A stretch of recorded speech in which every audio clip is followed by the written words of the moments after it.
If you believe in God for healing in any area of your life, I need you to build an altar right where you are. He said, if my people who are called by my name.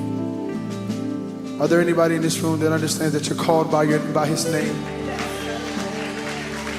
And lift those hands and say, God, I need you to heal the land. I need you to heal the land. I don't know what your land is. I need you to. Where's my wife? Come here, Vanessa. I need you to heal the land. Come on, if anybody's believing God for healing, say, I need you to heal the land. Need you to heal the land. Pastor Al, come in. Need you to heal the land. Yeah. Need you to heal the land. This week has been the craziest week of my life. Everybody, not everybody, but a lot of people know that I have been diagnosed with papillary thyroid cancer, but I don't have papillary thyroid cancer anymore because I serve a God who can heal the land. He healed the land. I know He can heal the land.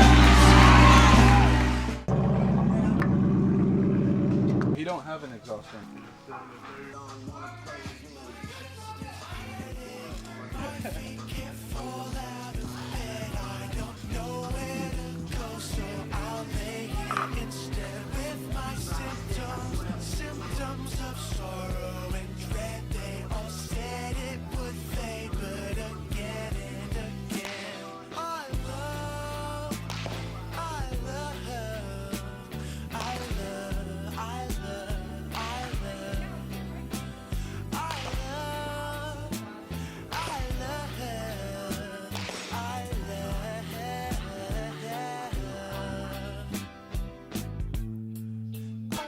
So busy, but now that I'm alone, where did you go? Oh, tell me why? Why can't you live at home tonight and stay with me inside? It's nice. Please, I wanna see what we would be if you were by my side. Make me feel lonely soon. You might not know me, I wish I could lie, but I can't deny. My chest is hurting, my feet can't fall out of bed. I don't know where to go, so I'll lay here instead with my symptoms, symptoms of sorrow and dread. They all said it would fade, but again and again. I love her.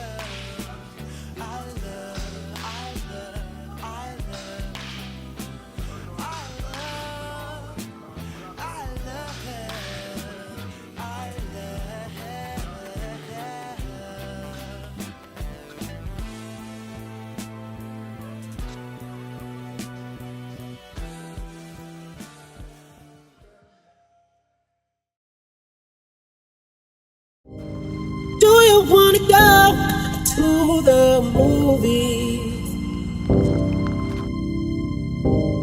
Do you wanna go to the movies? Movies. And please don't make me go alone. And please don't make me go alone. And please don't make me go alone. And please don't make me go alone.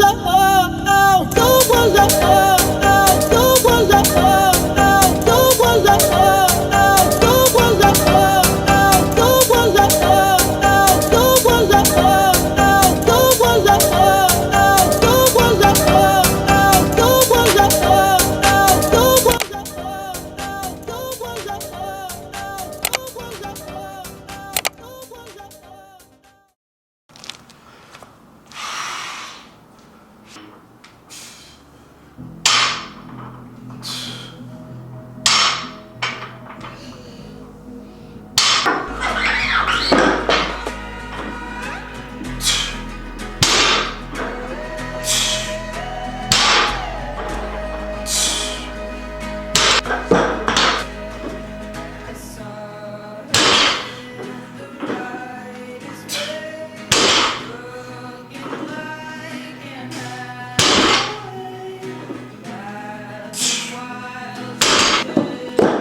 Come on.